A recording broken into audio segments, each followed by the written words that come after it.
Did you know up to 40% of adults will experience sciatica pain in their lifespan? Today I'm going to show you a few exercises to address mobility and strength along the path of the sciatic nerve to help alleviate symptoms. Hi, my name is Dr. Brett Warner, physical therapist at Bespoke Treatments in New York City. Today we're going to go through a few exercises to address sciatic nerve pain. The sciatic nerve is formed by a combination of lumbar and sacral nerve roots in the lumbar spine. It then courses through the entire leg from the buttocks, through the back of the thigh, into the calf, and into the foot. As the largest nerve in the body, it's a common site for neurological symptoms in the legs such as pain, weakness, burning, or tingling.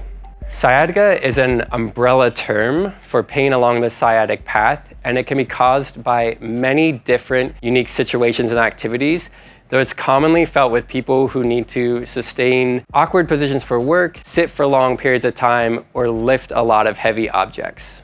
Because sciatica is such a broad term, be sure to consult with your licensed medical provider to ensure that you're targeting the exact root of your specific symptoms. Today, we're going to go through two movements to help alleviate entrapment points or compression along the sciatic nerve. The second two movements will help to re-strengthen and stabilize the lumbopelvic region to make sure that your symptoms do not become continuous or chronic. The first exercise is going to be the supine sciatic nerve glide. This is a great exercise to perform when you're having symptoms. You can't exactly stretch nerve tissue, but you can glide the nerve between the surrounding soft tissue structures to relieve any distal entrapment points. So Vani's going to start on his back with one leg straight. He's going to bring the other leg to about a 90-degree hip angle and hold behind the knee. He's then going to extend his knee as straight as his hamstring length will allow. From here, he's going to point his ankle and toes away from him while simultaneously flexing his neck, chin toward chest. Then he will bring his ankle and toes back towards his shin while lowering his head back down. And what he's doing here is putting tension on when he brings his toes toward him, and then taking tension off when he takes his toes away. I would recommend performing this for 3 sets of 20 repetitions. The second exercise is the pigeon pose. As the sciatic nerve exits your pelvis, it passes under the piriformis muscle, and tightness or spasming in this muscle can compress the nerve and cause symptoms. This is going to be a great stretch to help reduce tension in the piriformis. So starting from the hands and knees, Von's going to bring one leg in and across in front of him, so the outside of the leg and knee is on the ground.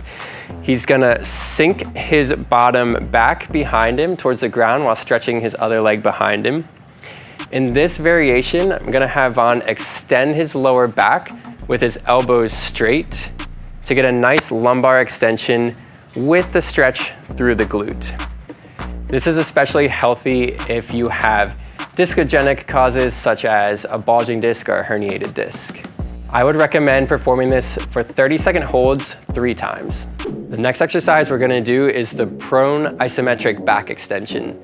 This is intended to engage the lumbar extensor muscles and abdominal muscles in order to help stabilize your spine and prevent it from flexing forward.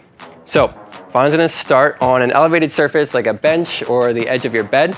He's going to lie forward onto his stomach, bringing his feet up. He's then going to slowly lift his hands away and hold this position. He's not extending up from where he's at, but he's keeping his spine neutral and flat. You're going to hold this for as long as you can. I recommend holding within 2 to 3 seconds of failure and repeating 5 times. The fourth exercise is going to be a plank with a hip extension. This is a great exercise, again, for controlling core stability and preventing excess extension of the spine. Adding the hip extension helps get activity in the gluteus medius and maximus muscle, which are 2 muscles that can be weakened with dysfunction in the sciatic nerve. So Von is going to start in a forearm plank position, making sure that the elbows are stacked directly below the shoulders, upper arms perpendicular to the floor. From here, he's going to bend one knee to about 90 degrees and then extend the hip by pushing that foot up towards the ceiling. And you should not get any extension in the lumbar spine, but it should remain isolated in the hip. He's going to squeeze through his quad for a nice stable support through the legs. I would recommend performing this for 3 sets of 15 repetitions to work on endurance in the trunk and glute musculature. These are a few exercises that can reduce tension along the sciatic nerve and restabilize your core to help you get back to your pain-free day-to-day life.